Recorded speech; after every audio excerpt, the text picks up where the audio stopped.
कैसे हैं आप लोग? ठीक हैं?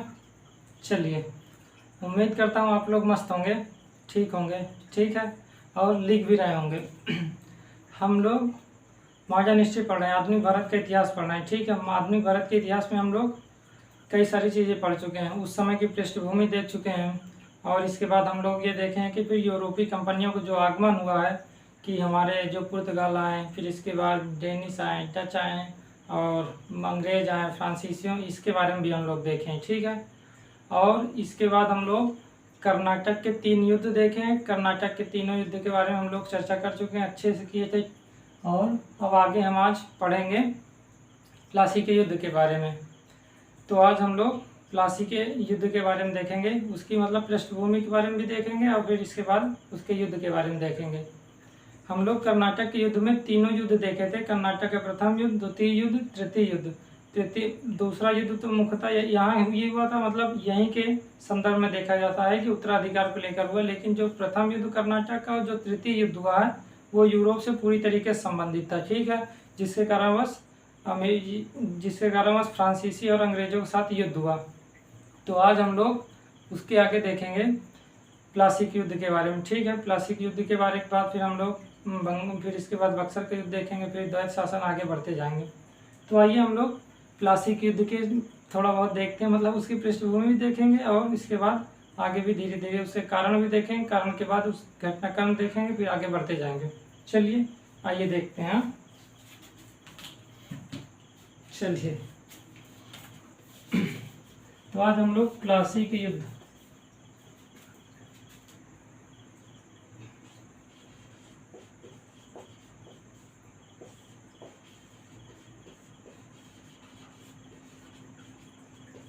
प्लासी के युद्ध के बारे में, ये 1757 में हुआ, ठीक है। 1757 में प्लासी का युद्ध हुआ, और देश का आजाद हुआ 1947 में, ठीक है।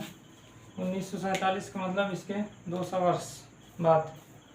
तो प्लासी के युद्ध के बारे में देखेंगे। प्लासी का युद्ध बंगाल में हुआ, ठीक है। तो हम लोग पहले थोड़ा बंगाल के बारे में देख लेते हैं कि बंगाल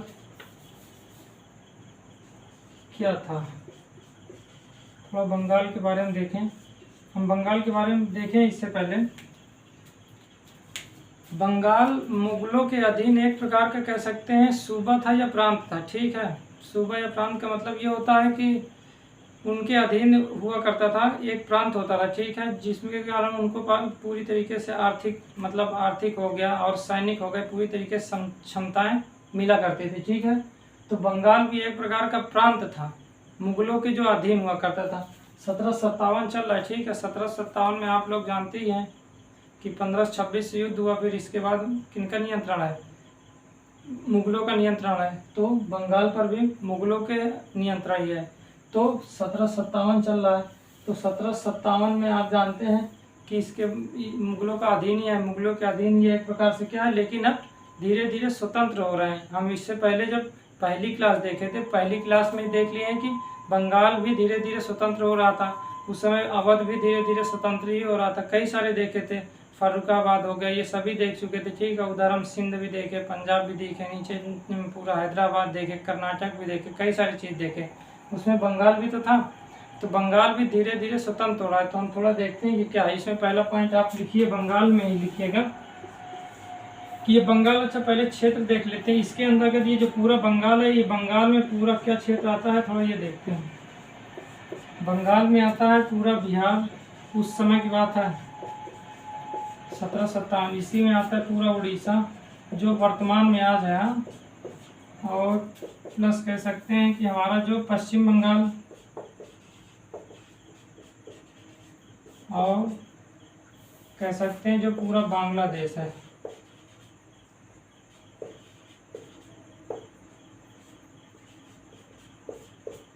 बांग्लादेश, बंगाल में कौन कौन से है पूरा उस समय? पूरा बंगाल में बिहार है, उड़ीसा है, पश्चिम बंगाल, बांग्लादेश, ये चारों मिलाकर ये जितना भी क्षेत्र था वो पूरा बंगाल के अधीन हुआ करता था। पूरा क्षेत्र बंगाली कहलाता था।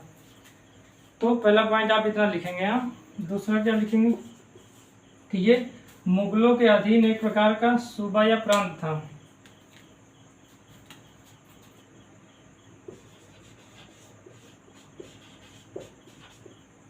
मुगलों के अधीन एक प्रकार का प्रांत कहें या सूबा कहें, दोनों का मतलब वही है। मुगलों के अधीन एक प्रकार का प्रांत या सूबा था। बंगाल क्या लिखे? बंगाल मुगलों के अधीन प्रांत या सूबा था। चलिए तीसरा पॉइंट आप लिखिए। तीसरा ये लिखेंगे कि उस समय बंगाल स्वतंत्र ही हो रहा था। इस समय मुगलों की शक्ति क्षीण हो रही। ठीक है, 1757 की स्थिति। 1707 के बाद मुगल लगातार क्या होते जाएंगे? कमजोर होते जाएंगे। ठीक है, उनके उत्तराधिकार के कारण जितने भी उनके आएंगे उत्तराधिकारी, वो सभी धीरे धीरे कमजोर ही रहते हैं। वो केवल अपने वैभव के सुख शांति वैभव के लिए देखते हैं, साम्राज्य वृद्धि के लिए नहीं करते हैं। इस कारणवश कहते हैं कि वो एक सीमित अवस्था हो जाती है। ठीक है, केवल दिल्ली के आसपास ही केंद्रित होते हैं। तो 1757 चल रहा है, मुगल कमजोर हो रहे हैं। मुगल कमजोर होंगे तो बंगाल के वे अधिकारी जो उनसे असंतुष्ट होंगे या वे राजा जो शर्तों के अधीन आए हुए होंगे, वो धीरे धीरे स्वतंत्र होने चाहेंगे। इसी कारणवश बंगाल में भी जो सूबेदार थे, वो क्या था? अधिकारी, जो सूबेदार अधिकारी थे, वो क्या करेंगे? इनसे असंतुष्ट होकर बंगाल को स्वतंत्र कराते हैं। पूरी तरीके से स्वतंत्र नहीं होते, निर्णय यही लेते हैं, लेकिन एक शक्ति के रूप में कहते हैं कि जिस प्रकार राष्ट्रपति होते हैं, राष्ट्रपति के पास शक्ति होती नहीं है, तो वो एक प्रकार से कह सकते हैं कि प्रतीक के रूप में रहते। उसी प्रकार प्रतीक के रूप में उस समय वो लोग मुगलों को मानते थे प्रतीक के रूप में कि हाँ हमारे शासक हुआ, लेकिन सारा नियंत्रण, सारा जितना भी निर्णय लिया जाता था, वो यहाँ के जो अधिकारी हुआ करते थे वही लेने लगेंगे, जो स्वतंत्र कराएंगे वही लेने लगेंगे। तो बंगाल जो स्वतंत्र होता है उस समय मुर्शीद कुली खां, मुर्शीद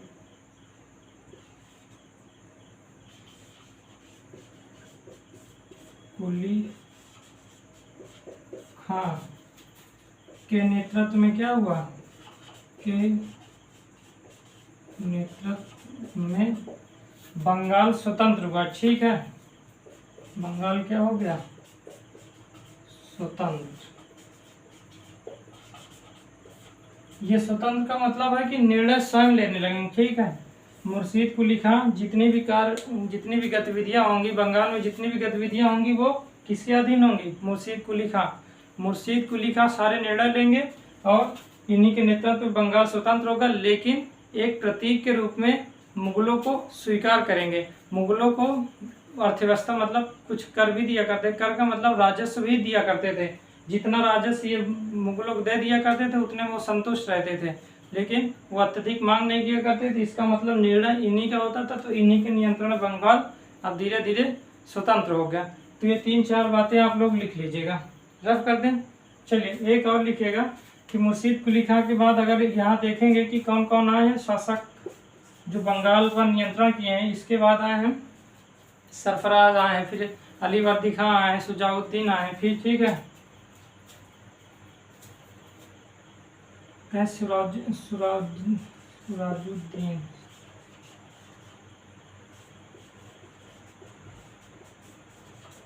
सुराजुद्दीन। इसके बाद कह सकते हैं कि सरफराज। इसके बाद आए हमारे अली वर्दी खां, अली वर्दी खां। इसके बाद आएंगे सिराजुद्दौला,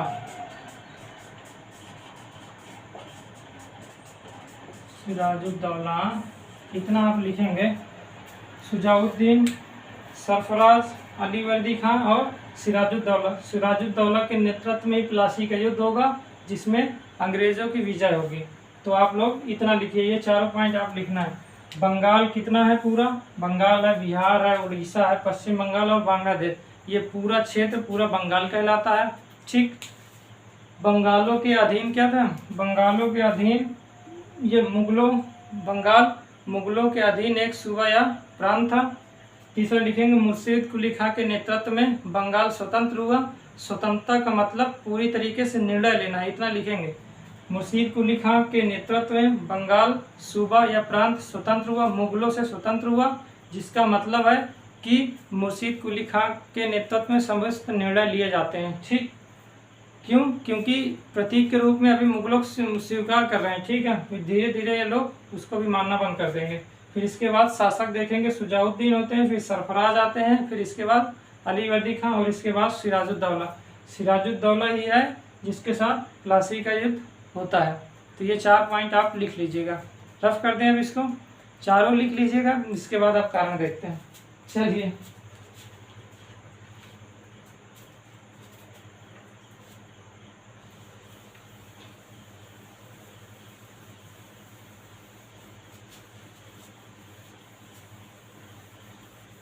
आइए अब थोड़ा देख लें, इससे कारण के बारे में देख लें।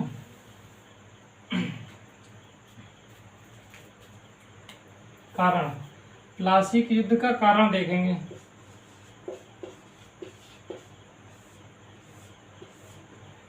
कारण क्या हो सकते हैं? एक कारण जो सभी में है, कर्नाटक के तीनों युद्धों में था। एक अंग्रेजों की महत्वाकांक्षा तो रहेगी, तो इसमें एक कारण तो अंग्रेजों की महत्वाकांक्षा मतलब व्यापार को बढ़ाने की अतिवादी नीति। पहला कारण क्या होगा? अंग्रेजों की व्यापार की अतिवादी नीतियों के कारण।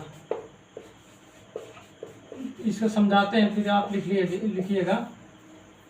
अंग्रेजों की व्यापार की अतिवादी नीतियों के कारण का मतलब, देखिए उस समय बंगाल की परिस्थिति भी ऐसी है कि स्वतंत्र हुए 1707 के बाद। ये 1707 के बाद जब हम अभी मुर्शीद कुली खां देखें ना, 1707 में औरंगजेब की मृत्यु होती है। औरंगजेब ही मुर्शीद कुली खां को वहाँ का सूबेदार नियुक्त किया था, बंगाल का सूबेदार नियुक्त करता है, ठीक है। कौन? औरंगजेब। इसके बाद जब औरंगजेब की मृत्यु होती है तो ये धीरे धीरे स्वतंत्र होना शुरू होते हैं। इसके बाद फिर कई साल जो इन वहाँ के नवाब होते हैं, जो सुजाउद्दीन, सरफराज, अली वर्दी खां, ये सभी लोग आते हैं। तो इन्हीं के नेतृत्व में क्या होता है, ये धीरे धीरे ये भी तो बंगाल में क्या होने लगती है, ऐसी परिस्थितियाँ बनने लगती हैं कि अंग्रेजों को मौका मिलना शुरू होता है। जब अंग्रेजों को ऐसे अपनी परिस्थितियाँ अनुकूल लगी कि ठीक है अब यहाँ पास व्यापार करने के लिए उचित है, अब यहाँ पास हम अत्यधिक नियंत्रण कर सकते हैं, तो क्या करेंगे, अपने व्यापार को बढ़ाने के लिए क्या करेंगे, प्रयास करेंगे। और इससे पहले ही देखिए द्वितीय युद्ध हो चुका है। इससे पहले वाला वीडियो देखिएगा, कर्नाटक का द्वितीय युद्ध हो गया है। कर्नाटक के द्वितीय युद्ध में क्लाइव के नेतृत्व में सफलता भी मिल चुकी है, क्योंकि अंग्रेज और फ्रांसीसी लगभग बराबर थे। फ्रांसीसियों को हैदराबाद में और अंग्रेजों को कर्नाटक में सफलता मिली है, जिसके कारण से इनका क्या हुआ, आत्मविश्वास जगा। जब विश्वास जगेगा तब वो क्या होगा, अपने व्यापार को बढ़ाने के लिए हर प्रकार के संभव प्रयास करेंगे।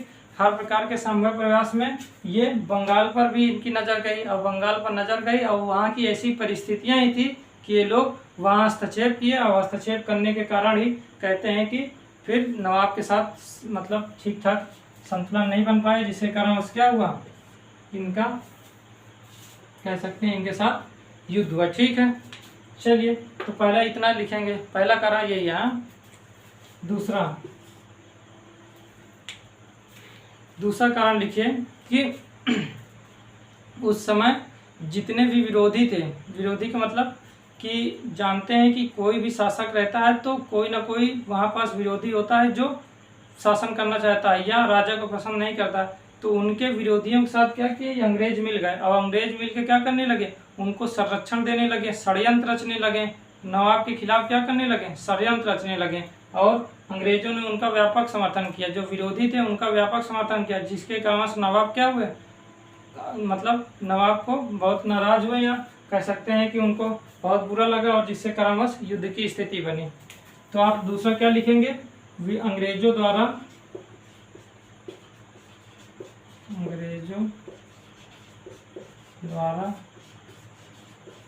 विरोधियों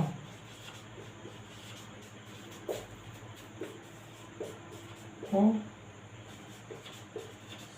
समर्थन देना, ठीक है। अंग्रेजों द्वारा विरोधियों किसके, नवाब के, यहाँ पास लिखिए कि नवाब के विरोधियों, नवाब के विरोधियों को समर्थन देना। तो अंग्रेज क्या करने लगे, व्यापार को बढ़ाने के लिए ऐसे लोग को समर्थन देना शुरू किए जो नवाब के विरुद्ध थे, ठीक है। तो नवाब के विरुद्ध कुछ लोग थे, जैसे कह सकते हैं कि जो मीर जाफर थे, मीर जाफर सेनापति था, ठीक है। सेनापति भी जैसे इसमें लिख लीजिए, जैसे मीर जाफर,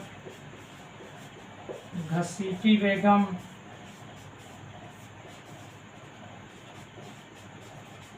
इत्यादि। तो क्या करने लगे ये, समर्थन किनका देने लगे, अंग्रेजों द्वारा नवाब के विरोधियों को समर्थन देते थे। समर्थन देने के कारण नवाब नाराज हुए। नाराज होने का एक के कारण क्या हुआ, एक कारण बन गया प्लासी का युद्ध। इसमें जैसे मीर जाफर सेनापति, घसीटी बेगम, ये इत्यादि लोगों को समर्थन देते थे अंग्रेज, क्योंकि अब विरोधी हैं, जब समर्थन देंगे तब नवाब के साथ टकराव तो होगा ही। जब टकराव होगा तो एक युद्ध की स्थिति बनेगी, और युद्ध में जाकर कहाँ होगा, प्लासी के युद्ध में समाप्त होगा, ठीक है। ये टकराव कहाँ समाप्त, कोई टकराव कब समाप्त होता है, जब संधि हो जाए या युद्ध समाप्त, मतलब युद्ध द्वारा हो जाए। तो संधि तो हुई नहीं, संधि नहीं हुई तो युद्ध हुई है, एक अलीनगर की संधि हुई है, उसको अभी देखेंगे, लेकिन उसका कोई महत्व नहीं निकला। तो तीसरा अगर लिखें, ये तो 2 हो गया। अंग्रेजों द्वारा नवाब के विरोधियों को समर्थन देना, दूसरा। तीसरा, अंग्रेजों द्वारा दस्तक का दुरुपयोग। दस्तक क्या, अभी देखते हैं, आप लिखिए, अंग्रेजों द्वारा दस्तक का दुरुपयोग। अंग्रेजों द्वारा दस्तक का दुरुपयोग, दस्तक क्या है अभी देखिए। अंग्रेजों द्वारा दस्तक का दुरुपयोग का मतलब हो गया, दस्तक का मतलब होता है, आप लोग इसे लिख लीजिएगा कहीं, इसी में लिख लीजिएगा। दस्तक का मतलब होता है मुक्त व्यापार अधिकार पत्र। मुक्त व्यापार अधिकार पत्र। अंग्रेजों द्वारा दस्तक का दुरुपयोग, मुक्त व्यापार अधिकार, दस्तक को आप ब्रैकेट में लिखिएगा, मुक्त व्यापार अधिकार पत्र। तो अंग्रेजों द्वारा दस्तक का दुरुपयोग का मतलब यही होता है कि मुक्त व्यापार अधिकार पत्र। मुक्त व्यापार अधिकार पत्र का मतलब है कि बंगाल में उस एक प्रकार का कहते हैं सर्टिफिकेट दे दिया गया था। सर्टिफिकेट दिखाकर वो बंगाल में कहीं भी व्यापार करेंगे, लेकिन उसके लिए कर नहीं चुकाएंगे। इसका मतलब यही है, मुक्त व्यापार का मतलब यही होता है कि कर मुक्त, ये कह सकते हैं मुक्त कर व्यापार अधिकार पत्र, ये कह सकते हैं मुक्त व्यापार अधिकार पत्र। मतलब यही हो गया कि वो कर नहीं देंगे, उसको दिखाकर वो वहाँ के अधिकारियों को कर नहीं देंगे और ये क्या केवल लाभ कमाएंगे। तो इस कारणवश इसका दुरुपयोग कैसे होने लगा कि मुक्त व्यापार अधिकार पर दस्तक का प्रयोग वो स्वयं तो करते थे, कंपनी को दिया गया था। कंपनी का मतलब हुआ जो यूरोपीय कंपनी थी जो अंग्रेजों की, उसको दिया गया था। लेकिन उसके जो कर्मचारी या अधिकारी हुआ करते थे, कंपनी के जो कर्मचारी जो यूरोप के ही रहते थे, कर्मचारी या अधिकारी, वो लोग क्या करते थे, वो लोग निजी व्यापार भी किया करते थे। तो निजी व्यापार का प्रयोग में वे लोग दस्तक का प्रयोग करते थे, लेकिन दस्तक का प्रयोग केवल कंपनी को दिया गया था, ना कि निजी व्यक्तियों को। लेकिन वो लोग अपने निजी व्यापार को बढ़ावा देने के लिए भी दस्तक का प्रयोग करने लगे, जिसके कारण बस क्या हुआ, नवाब को अर्निंग कम हुई, मतलब कर उनको कम प्राप्त हुआ, उनका राजस्व घटा, भू राजस्व, उनका राजस्व जितना भी था वो घटता है। घटने के कारण क्या होगा, तो नवाब को जब राजस्व अत्यधिक नहीं मिलेगा तब उसे गुस्सा होंगे, वो उनसे कहेंगे कि दस्तक का दुरुपयोग न करें। लेकिन दस्तक का बहुत ज़्यादा दुरुपयोग केवल निजी व्यापार करने के लिए होता है। एक तो ये हो गया।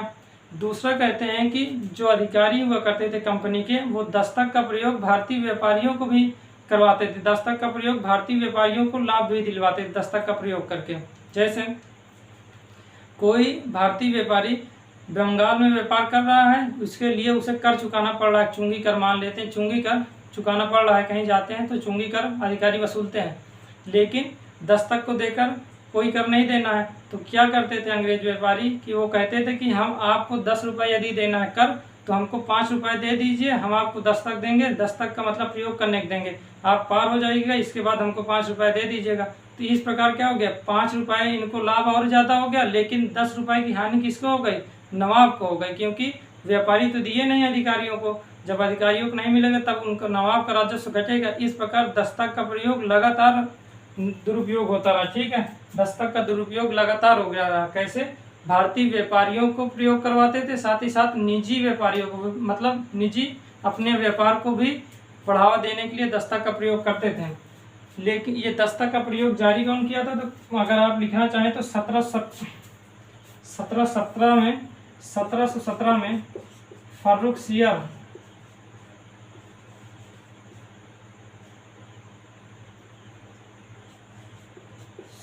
ठीक है, कहते हैं कि 13 से लेकर 19 तक ये रहता है। इसे घृणित कायक कहते हैं। अभी जब हम मध्यकालीन देखेंगे तब ये सब आएगा। फारूक सियर क्या करते हैं? ये 1717 में क्या करते हैं? मुफ्त में दस्तक दे देते हैं। दस्तक क्यों देते हैं? हम लोग जब व्यापारी कंपनियों का आगमन में जब हम बात किए थे, 1717 की बात किए थे, उसमें सरवन नाम के अधिकारी थे जो इनकी सहायता किए थे, जिसके कारण उनको दे दिया गया था। इससे पहले आप देख लीजिएगा उसको, ठीक। तो तीसरा क्या लिखेंगे? अंग्रेजों द्वारा दस्तक का प्रयोग। दस्तक क्या होता है? मुक्त व्यापार अधिकार पत्र।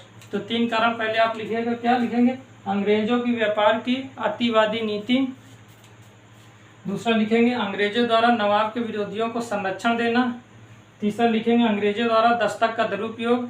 दस्तक का मतलब मुक्त व्यापार अधिकार पत्र। मुक्त व्यापार अधिकार पत्र का मतलब है कि ये व्यापार बंगाल में कहीं भी करेंगे तो वहाँ पास कर नहीं देना होगा। इसका प्रयोग वो निजी के लिए भी करने लगे, निजी व्यापार के जो अधिकारी हुआ करते थे या कर्मचारी, वो निजी के लिए भी करने लगे, निजी व्यापार के लिए, और साथ ही साथ जो भारतीय व्यापारियों को भी इसका लाभ देने लगे, जिसके कारण नवाब का घटा, राजस्व घटा, जिसके कारण उसको फिर ये युद्ध की स्थिति बन गई। प्लासी युद्ध का एक कारण बन गया। तो आप लोग ये 3 लिखें, रफ कर दें तो आप लोग लिख लीजिएगा। हाँ, चलिए, समझ में तो आ ही रहा होगा। समझ में आने का मतलब कि कारण है, कारण को जानना है तो उसमें समझ में आ ही जाएगा।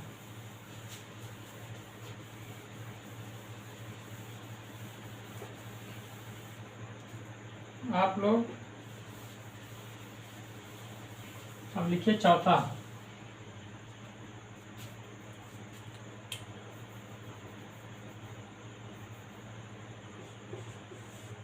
देखिए अंग्रेज में चौथा में अभी देखते हैं। चौथे में क्या है?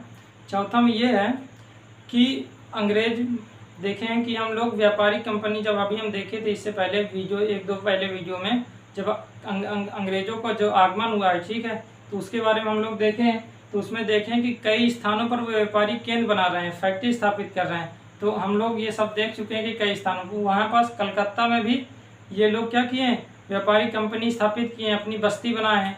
तो वो बस्ती को क्या करना चाहते हैं? वो चारों तरफ से बाउंड्री करना चाहते हैं। बाउंड्री का मतलब एक की संरक्षण देना चाहते हैं, कभी आक्रमण होगा तो कोई अंदर ना आ सके, इसलिए क्या करते हैं? उसको 4 दीवारी से घिराना चाहते हैं, ठीक है, पूरा किलेबंदी करना चाहते हैं। किलेबंदी करने के कारण क्या होगा कि इस कारण से क्या होंगे? वो एकदम सुरक्षित हो जाएंगे कि कोई बाहर से आक्रमण नहीं कर पाएगा। लेकिन नवाब लगातार क्या करते हैं? नवाब लगातार कहते हैं कि मत करो मत करो, लेकिन ये लोग लगातार किलेबंदी करते हैं। किलेबंदी करने के कारण क्या करते हैं कि नवाब फिर ये प्लासी के युद्ध, नवाब क्या होते हैं? नाराज होते हैं, जिसके कारण प्लासी के युद्ध का एक कारण बनता है। चलिए, तो चौथा क्या हो गया? फोर्ट कलकत्ता के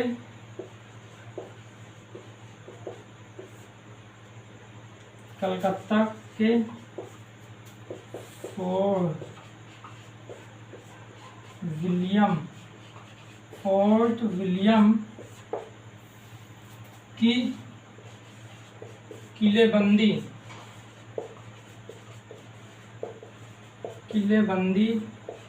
करने के कारण, एक कारण ये भी हो गया। फोर्ट विलियम क्या था? ये इनका एक प्रकार का कह सकते हैं व्यापारिक बस्ती थी, अंग्रेजों की व्यापारिक बस्ती,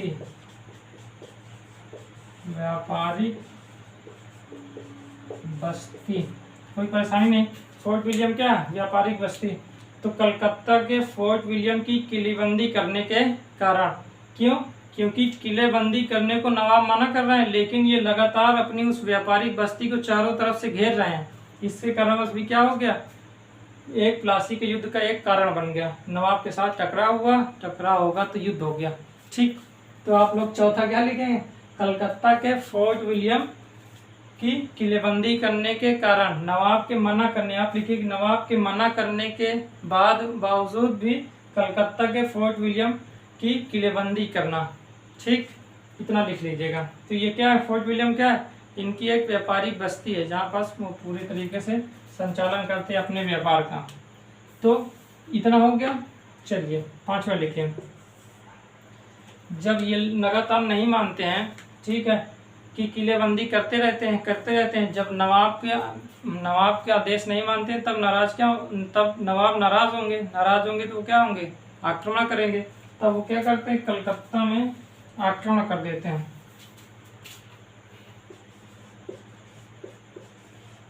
कलकत्ता पर आक्रमण कर देते हैं, जिससे कारण अंग्रेज वहाँ से भाग जाते हैं। अंग्रेज मतलब कि आक्रमण करके जब आक्रमण करके जीत लेते हैं तो वो लोग वहाँ से भाग जाते हैं।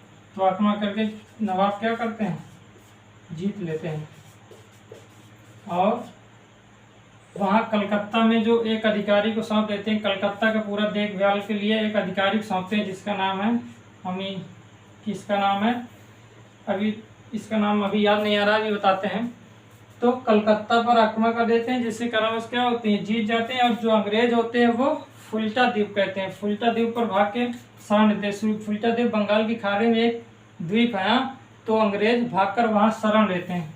तो आप लिखना चाहें तो लिख लीजिए, अंग्रेज भागकर कहाँ जाते हैं, अंग्रेज भागकर फुल्टा द्वीप पर शरण लेते हैं।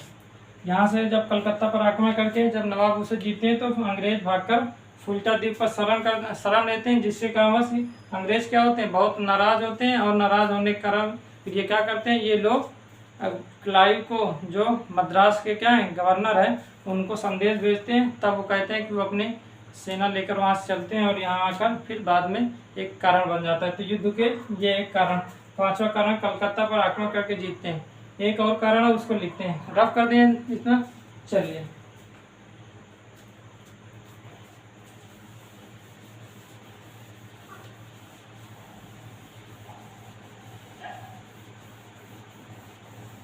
तो एक कारण है काल कोठरी। आप लोग सुने ही होंगे काल कोठरी के बारे में।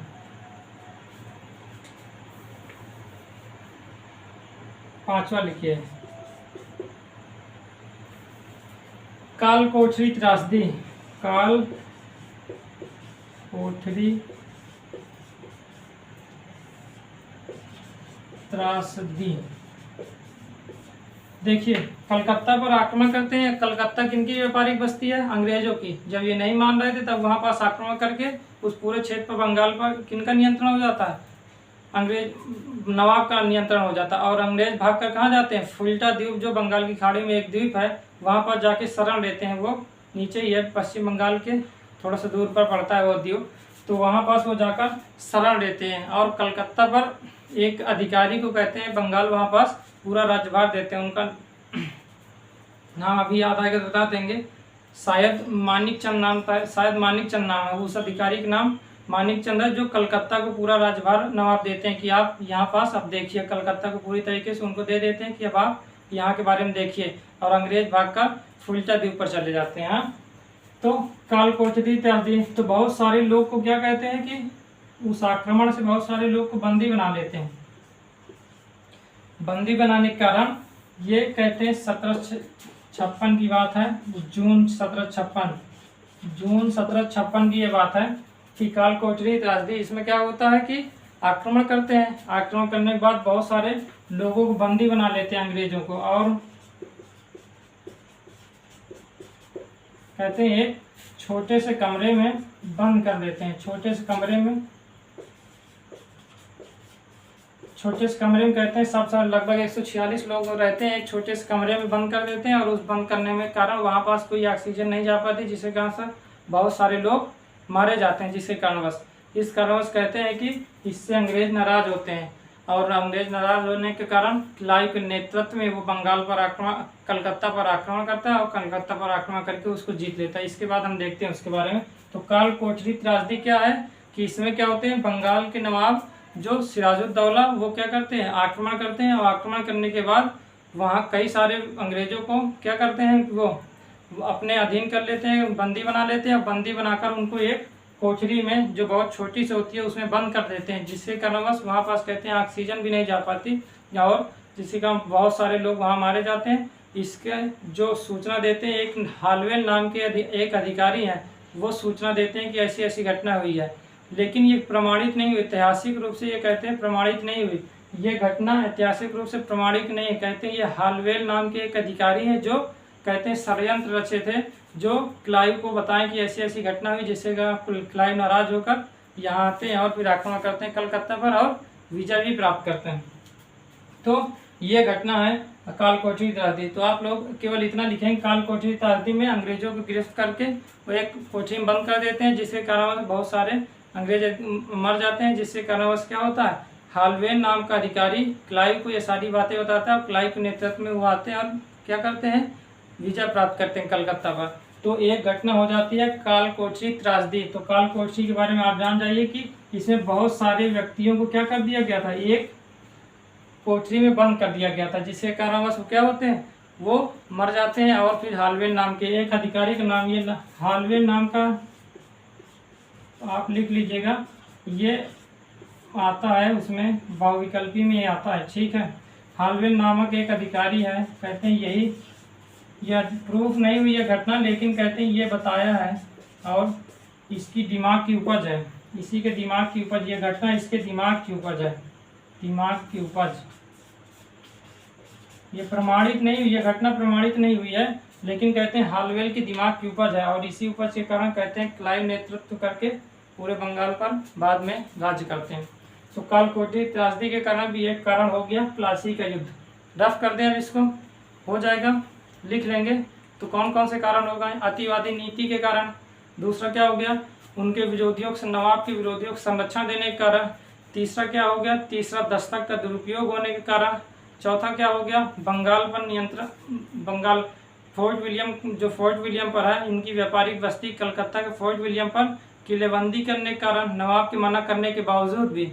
और फिर इसके बाद कह सकते हैं कि हमारा काल कोठरी त्रासदी, काल कोठरी त्रासदी से पहले आक्रमण करे हैं कलकत्ता पर, आक्रमण भी तो किए नवाब आक्रमण करके उसको अपने नियंत्रण में लिया और वहाँ अमीन चंद, मानिक चंद को बैठाते हैं और फिर वो कहते हैं कि फुल्टा द्वीप में जितने अंग्रेज होते हैं वो शरण लेते हैं। फिर ये सारी जानकारी, इसकी जानकारी हालवेल देते हैं और वो फुल्टा द्वीप में शरण लिए होते हैं। तब क्लाइव बाद में इससे नाराज होकर वो वहाँ पास कलकत्ता में आता है, आक्रमण करता है और उसको जीतता भी है। हाँ, तो कारण ये इतना हो गया काल कोठरी त्रासदी।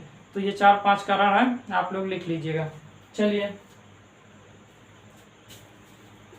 रफ कर दें, लिख लीजिएगा पांचों कारण, जो 5 कारण थे। पांचवा कारण है ये, पांचवा कारण काल कोठरी त्रासदी। काल कोठरी त्रासदी के बारे में बता ही दिया गया कि जून 1756 में यह घटना घटी। इसमें बहुत अंग्रेज क्या मतलब जो नवाब है बहुत सारे व्यक्तियों को एक कमरे में बंद कर देते हैं, जिसके कारण उन बहुत सारे लोगों में मृत्यु हो जाती है। और हालवेल नाम के नामक अधिकारी कहते हैं कि ये उनके दिमाग का षड्यंत्र है, ये षड्यंत्र रचा गया है हालवेल नाम के अधिकारी, हाँ, जो क्लाइव को बताते हैं और क्लाइव फिर कहते हैं क्रोधित होकर आक्रमण करते हैं। तो ये सारी घटना थी। तो ये हमारा था 5वां।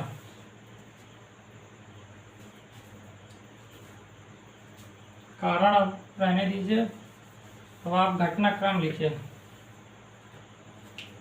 घटनाक्रम,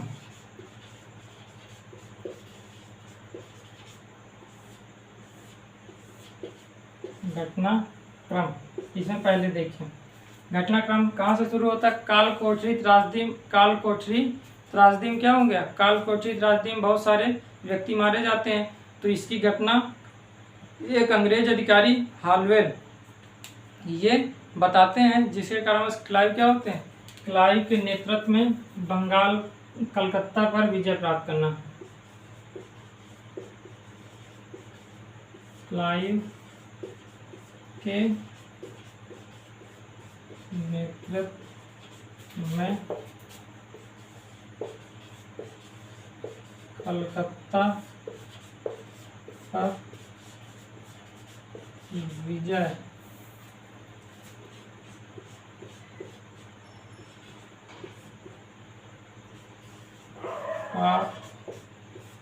करना। क्लाइव के नेतृत्व, क्लाइव मद्रास से गवर्नर है, ठीक है। तो क्लाइव के नेतृत्व में कलकत्ता पर विजय प्राप्त करना। कलकत्ता पर उस समय कौन है? मानिकचंद अधिकारी है। मानिकचंद है, हाँ, ये अधिकारी है किसके?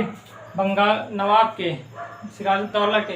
लेकिन ये कहते हैं कि इन किनसे मिल जाते हैं? क्लाइव से मिल जाते हैं। ये मानिकचंद मिल जाता है, मतलब मानिकचंद क्लाइव से मिल जाता है। क्लाइव से मिल जाने के कारण उनका क्या होता है? बंगाल पर, कलकत्ता पर जिससे भगाया गया था अंग्रेजों को, जिसमें भागकर होलिका द्वीप में जहाँ शरण लेनी पड़ी थी, तो वहाँ की बात है। तो उस पर क्या होता है? क्लाइव के नेतृत्व में अंग्रेजों का नियंत्रण हो जाता है। तो मानिकचंद उस समय अंग्रेजों से मिल जाते हैं। मानिकचंद क्या? वो हैं अधिकारी नवाब के, लेकिन कहते हैं अंग्रेजों से प्रभावित होकर उनसे मिल जाते हैं। लोग मिलते हैं, कहते हैं लोभी होते हैं कुछ लोग। दूसरा कहते हैं कि इसके बाद जब किनको पता चलता है? जब पता चलता है नवाब को कि कलकत्ता पर क्लाइव के नेतृत्व में वहाँ पास क्या हो गया है कि उन्होंने वहाँ पास नियंत्रण कर लिया, तब ये करते हैं कि एक संधि होती है जिसे कहते हैं अलीनगर की संधि। अलीनगर की संधि, ठीक है, ये होती है 9 फरवरी की बात है। फरवरी लिखिए, 9 रहने दीजिए, फरवरी 57 की बात है, ठीक है। अलीनगर की संधि होती है। इसका कोई खास मतलब होता नहीं है। अलीनगर की संधि तो हो जाती है, लेकिन इसका मतलब नहीं होता। अंग्रेज अधिकारी ये चाहते हैं कि जब तक सिराजुद्दौला बैठा रहेगा वो हमारे व्यापार को बढ़ावा नहीं देगा, मतलब बढ़ने नहीं देगा, हमको व्यापार में लगातार घाटा झेलना पड़ेगा। इस कारणवश इस संधि का महत्व भी नहीं होता। सिराजुद्दौला भी यही चाहता है कि वो इनको बढ़ने ना दे, ठीक है, ये अपने नियंत्रण, ये मतलब मनमानी ना करने पाए अंग्रेज। इस कारणवश वो भी ये संधि कुछ महत्व नहीं निकलता है। तो रफ करें, तीसरा आप लिखना, तीसरा लिख लीजिए कि अंग्रेज क्या करते हैं? अंग्रेज कलकत्ता के अमीर व्यक्तियों, कलकत्ता के अमीरों को अपनी तरफ कर लेते हैं। अमीर या अमीर व्यक्तियों को, अमीरों को अपनी ओर कर लेते हैं, ठीक। अंग्रेज कलकत्ता के ज़्यादातर जो अमीर हुए थे उनको अपनी तरफ अंग्रेज मिला लेते हैं, जिसके कारणवश उनको राजस्व नहीं प्राप्त हुआ नवाब को। जब राजस्व, किसी भी राष्ट्र की नींव उसके राजस्व पर ही टिकी रहती है। यदि किसी राष्ट्र की या किसी भी राज्य की स्थिति, अगर उनकी राजस्व स्थिति खराब है तो उसकी स्थिति दयनीय होती चली जाती है। तो सभी राष्ट्र, मुख्य रूप से जो सबसे महत्वपूर्ण होता है वो होता है अर्थव्यवस्था। अर्थव्यवस्था जिस देश की ठीक होती है वो लगातार क्या होता है? प्रगति पर होता है। तो जब अमीरों को अपनी तरफ मिला लेंगे तब क्या होगा? वहाँ पास राजस्व की कमी होगी। तो कहते हैं कि कई सारे अमीर थे, जैसे कि कह सकते हैं कि आप राय दुर्लभ आप लिखना चाहे तो लिख लें, जगत सेठ, अमीचंद,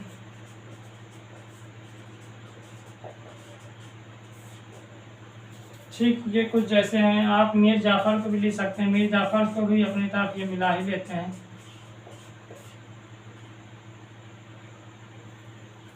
और बस हो गया। खादिम खान लिखना चाहें तो खादिम खान, एक खादिम खान भी इत्यादि इस तरह के लोगों क्या करते हैं? ये लोग अपनी ओर मिला लेते हैं। जब मिला लेंगे तो ये एक प्रकार की पृष्ठभूमि तैयार होती चली जा रही है। रफ करें, चलिए। तो ये सब अब मिल ही गए हैं। मीर जाफर मिल गया जो सेनापति है। सेनापति बीच में हटाया गया था, मीर मदान को लाया गया था, लेकिन वो कहते हैं सक्षम नहीं था, जिस कारणवश कहते हैं पूरा नाश हो गया। रफ कर दिए ना, चलिए आप लोग लिख लीजिएगा। अब आता प्लासी युद्ध, घटनाक्रम में अब तीसरा, अब आप लिखिएगा जो चौथा है कि 23 जून 1757 में क्या होता है? प्लासी का युद्ध होता है, जिसमें अंग्रेजों की विजय और नवाब की पराजय। सिराजुद्दौला, नवाब कौन है? सिराजुद्दौला मारा जाता है। कहते हैं कि सिराजुद्दौला को कह दिया, जो वहाँ के सेनापति थे, सेनापति मिल गए थे अंग्रेजों से।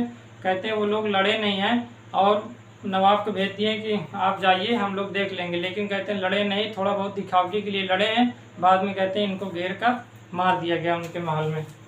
तो ये कौन है? सिराजुद्दौला की हत्या।